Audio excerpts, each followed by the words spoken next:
Hi friends, I'm OJ Jarvis, and welcome back to the Lewis Jarvis Show. So we've explored alternate timeline scenarios on this channel before, yet both of them have been Space Marine related.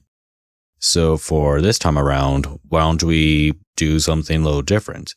Instead of doing another typical Space Marine video, or say a alternate Horus Heresy video like every other channel has, why don't we do one on the Tau? More specifically about the Farsight Enclaves. As in an alternate timeline of events. What would happen if Shadowsun was given command over the Damocles Expedition over Farsight? Would the Shadowsun Enclaves be something similar to the one in the established timeline? Or would it be a more compliant province within the Tau Empire? There's many things that could happen in this scenario. This is just one of them. My scenario. But first things first, context. What is this? What is the Damocles Gulf? And why is it so important for the Tau Empire? Here's a bit of lore. The Damocles Gulf was a collection of planets that once belonged to the Imperium till they later joined the Tau Empire. And what's very telling about the Damocles Gulf was that it didn't join the Empire through conquest. No shots were fired, no tank was rolled out, no casualties went into play. The people of Damocles had joined the Empire willingly. Through words, through resources, the people of the Damocles system had decided that the Tau Empire could be able to provide a better life for them, to give them a life that the Imperium could never provide. And as you may expect, the Imperium didn't really take this too kindly, especially when news came that humanity would rather join a minor Xenos empire over the God Emperor established Imperium of Man. Made aware of the Tau, the Imperium would launch the Damocles Crusade, a crusade to not only take back the planets, but to also wipe out the Tau Empire. And after a few backs and forths, a truce was eventually called.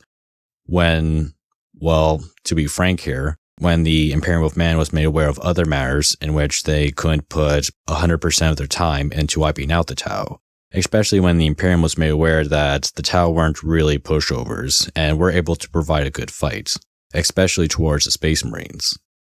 So a temporary truce would be called, though eventually the Tau would launch their very own crusade to take back the planets, one led by Commander Farsight. Without this becoming a lore video, eventually Farsight would be able to take back the Damocles system, though the Enclaves would cut ties with the rest of the Tau Empire, cutting all communications. Later on, surviving Tau probes were able to find out that the Enclaves were able to thrive, able to become their own miniature empire, one without the influence of the ethereals, something that was especially heretical.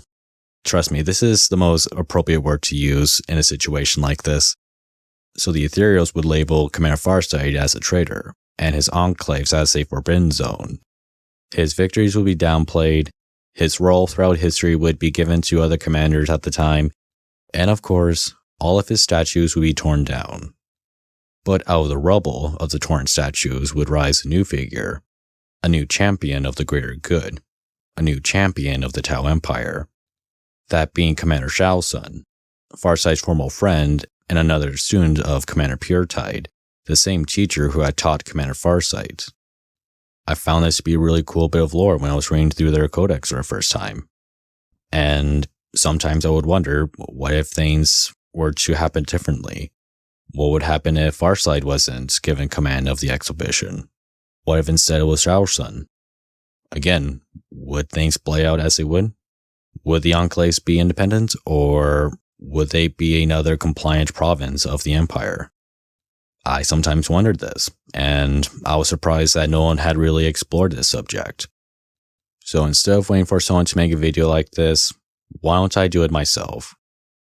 So with all this lore out of the way, let's get into the meat and potatoes of it. What would happen, and how would the Shadowsun Enclaves be any different from the Farsight Enclaves? What would happen? Well, first things first, I think the most important thing that we need to discuss about is that, well, why would the Ethereals choose Shadowsun over Farsight? Because after all, Farsight is a famous commander of the Empire.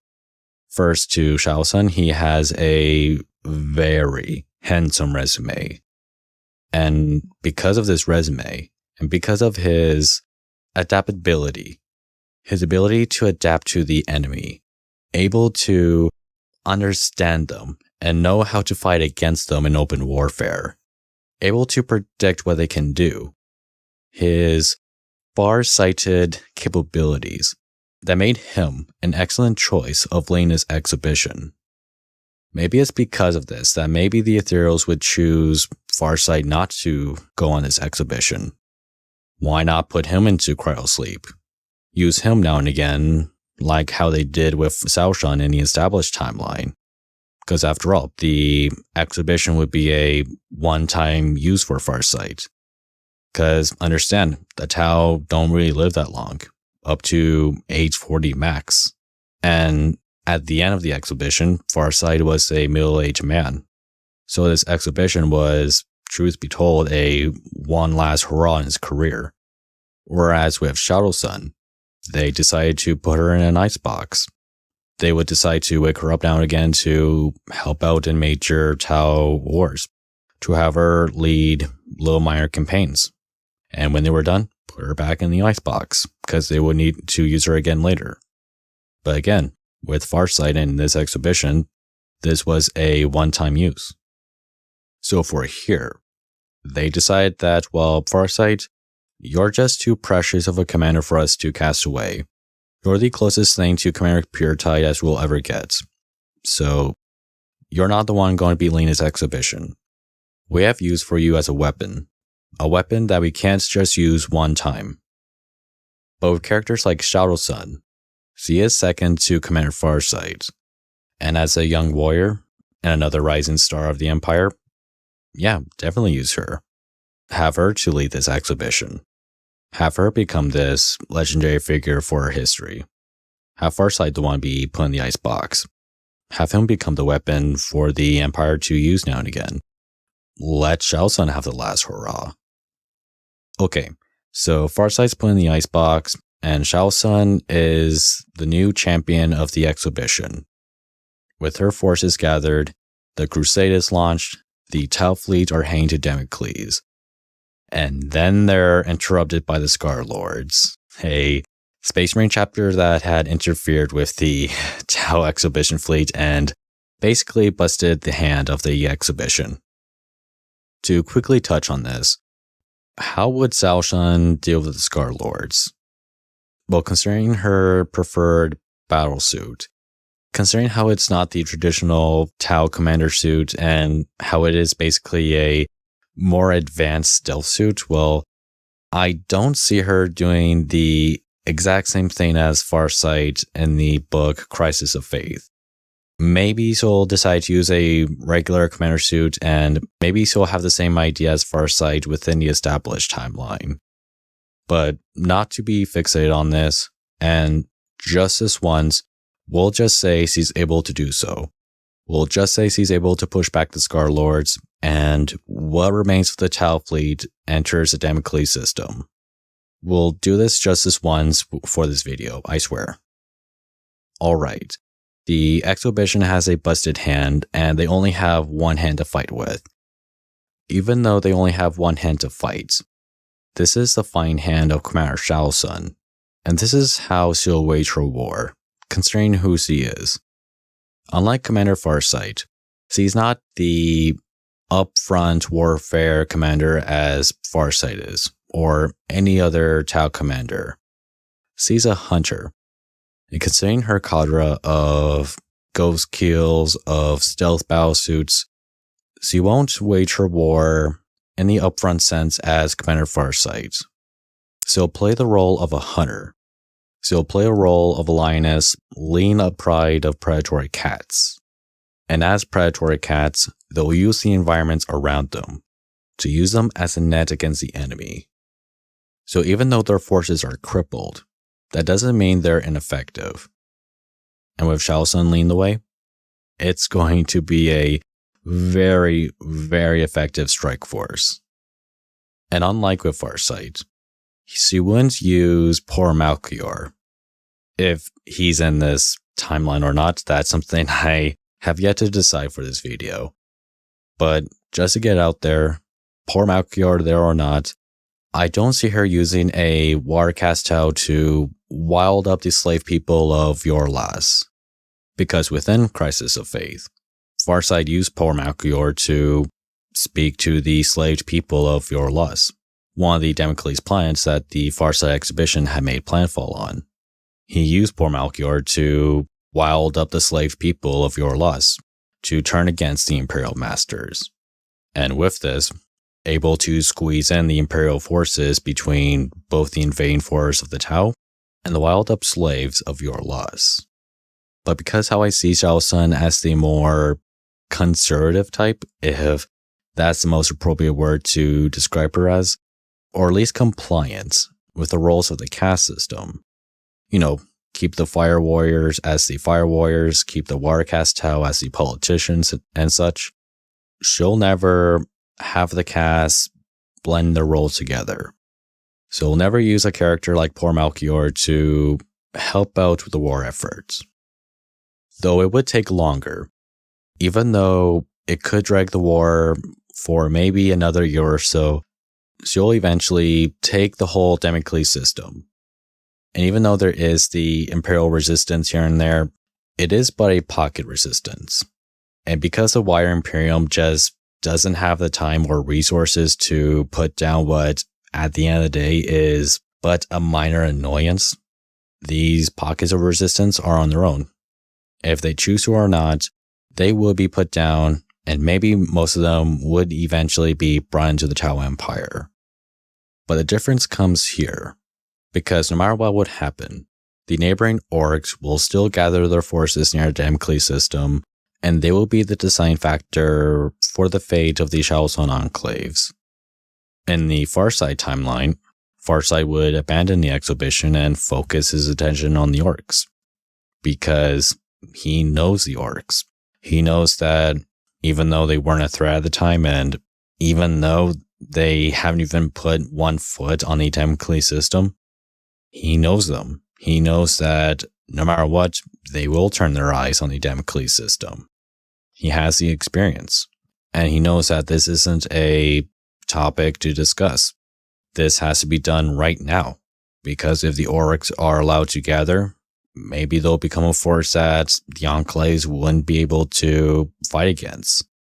But it was because of this decision, the decision to abandon the exhibition and focus his time on the orcs, and because of some poor decision makings, the orcs will further cripple the Tau forces, even more so, basically busting an ankle.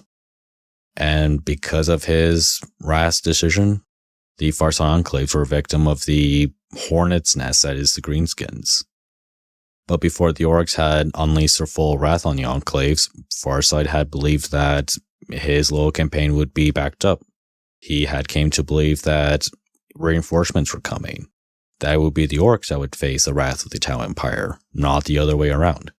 Yet when these forces weren't coming, when the Ethereals had seemed to punish Farsight for his little campaign, because after all, the orcs weren't an issue for them at the time. They wanted to take back the Damocles system. That's why they launched this whole exhibition. They just didn't really care for the orcs at the time. They just saw them as the faraway enemy. Yet it was Farsight that saw this little cloud in the distance as a coming storm. And when no reinforcements were coming, he, took the news rather well. I was given to understand that this expedition was to establish a beachhead, and that subsequent crossings of the Damocles Gulf would see the population bolstered. How else can we hold on to so many worlds against counterattack? To say they are thinly defended would be a grotesque understatement. So what would Shadowsun do differently? Well, in this alternate scenario, what I see happening is that Shadowsun would focus her time on the Damocles system. So focus her time on taking down the minor Imperial forces that still remain in the system. So make the Damocles system into a proper beachhead. So have the system ready for the Tau Empire to have the resources that they need. She won't be as impulsive as Farsight. Don't get me wrong, she knows the orcs as well as Farsight does. She knows that this is not a threat to take lightly, that they're not going to be the faraway enemy forever. She knows them. She knows them almost as well as Farsight. She too might see the orcs as a threat that has to be dealt with right now. But because I don't see her as so impulsive as Farsight, and because I do see her as more compliant with the ethereals, she won't do so, especially if it goes against the wishes of the ethereals. But what she will do is that she'll take these planets and turn them into kill zones, to turn these planets into traps, so that when the orcs make planetfall, they won't see plunder, they won't see Tau forces waiting for them. They'll be landing on planets of lions, of hunter planets, of kill zones. And because he was given more time to take hold of these planets, was given more time to prep them up, and because he didn't wall up the orcs as Farsight had, he'll probably have a better time on dealing with the orcs. And because he uses these planets as a hunting ground, these planets wouldn't be damaged. What do I mean by this? Well, in the established timeline, with Farsight's forces so crippled, the orcs were able to make planetfall on almost every planet within a Damocles system.